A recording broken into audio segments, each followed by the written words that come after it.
سورہ الانعام 8واں رکوع۔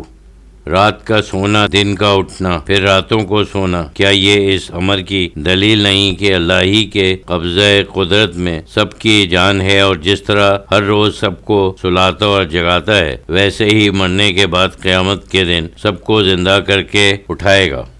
وَهُوَ الْقَاهِرُ فَوْقَ عِبَادِهِ وَيُرْسِلُ عَلَيْكُمْ حَفَظَاتٍ حَتَّى إِذَا جَاءَ أَحَدَكُمُ الْمَوْتُ تَوَفَّيْتُ رُسُولُنَا وَهُمْ لَا يُفَرِّطُونَ۔ اور اللہ اپنے بندوں پر غالب ضابط ہے، اس کا ہر کام ایک نظام کے تحت ہے، اور وہ تم پر اپنے نگران کار محافظ بھیجتا ہے، یعنی وہ فرشتے جو تمہاری اور تمہارے اعمال کی نگہداشت کرتے ہیں، یہاں تک کہ جب تم میں کسی کی موت کی گھڑی آ جاتی ہے تو ہمارے بھیجے ہوئے فرشتے اس کی روح قبض کر لیتے ہیں، اور وہ اللہ کے حکم کی بجا آوری میں کوئی کوتاہی نہیں کرتے۔ ثم ردوا علی اللہ مولاہم الحق الا لہ الحکم وہو اسرع الحاسبین۔ پھر قیامت کے دن تمام لوگ اپنے سچے مالک اور آقا کے سامنے واپس لائے جائیں گے۔ سن لو، یاد رکھو، حکم اسی کا ہے، اور وہ بہت جلد حساب لینے والا ہے۔ نہ قیامت کے دن سے مفر ہے، نہ اس کے حکم کے سوا کسی کا حکم چلتا ہے، اور اس کی قدرت کاملہ کا یہ عالم ہے کہ ایک لمحے میں عمر بھر کی برائی بھلائی کو واضح کر دیتا ہے، یعنی غفلت سے بیدار ہو اور سوچو۔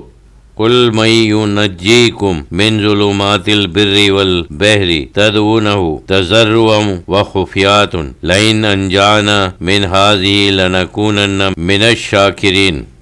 آپ فرما دیجئے، دیکھو، جنگل اور سمندر کے اندھیروں سے، ان کی آفتوں اور مصیبتوں سے تم کو کون نجات دیتا ہے، جب تم اس کو گڑ گڑا کر اور آہستہ آہستہ پکارتے ہو اور التجا کرتے ہو کہ اگر وہ ہم کو اس آفت سے بچا لے تو ہم ضرور اس کے شکر گزار ہو جائیں گے۔ جو کام جس طرح اور جس وقت کرنے کا ہے اسی طرح انجام دیا کریں گے۔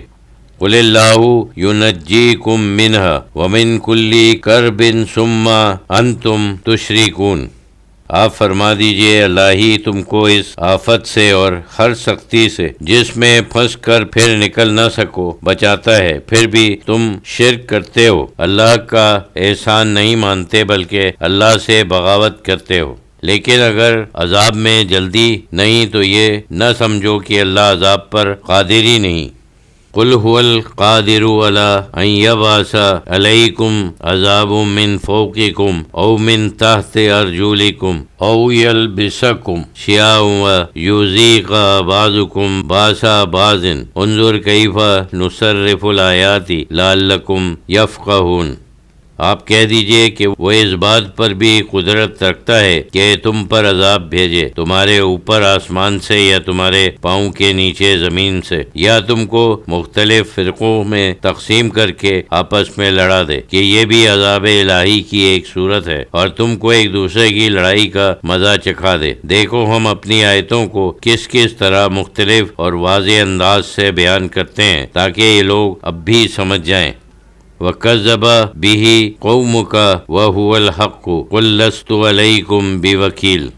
اور آپ کی قوم کفار مکہ نے اس قرآن کو جھٹلایا، حالانکہ وہی حق ہے۔ آپ کہہ دیجئے، میں تمہارا ذمہ دار نہیں کہ تم کو انکار و کفر کرنے ہی نہ دوں، میرا کام تو حق کی تبلیغ ہے، یعنی جو ہونے والا ہے تم خود جان جاؤ گے۔ لِكُلِّ نَبَإٍ مُسْتَقَرٌّ وَسَوْفَ تَعْلَمُونَ۔ ہر ایک خبر کے واقع ہونے کا ایک وقت مقرر ہے، اور ان قریب جب وہ وقت آ جائے گا تم خود جان لو گے کہ جس عذاب سے تم کو ڈرایا جاتا تھا وہ سچ ہے یا نہیں۔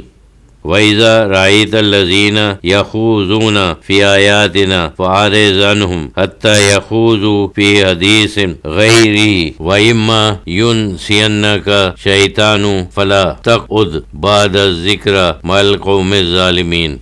اور اے مخاطب، جب تو ان لوگوں کو دیکھے جو ہماری آیتوں کی توہین میں لگے ہوئے ہیں تو ان سے کنارہ کش ہو جا، یہاں تک کہ وہ کسی اور بات میں مشغول ہو جائیں، اور اگر شیطان تجھ کو بھلا دے اور تو ان کے پاس سے اٹھ جانا بھول جائے تو یاد آنے پر ظالم قوم کے ساتھ نہ بیٹھ۔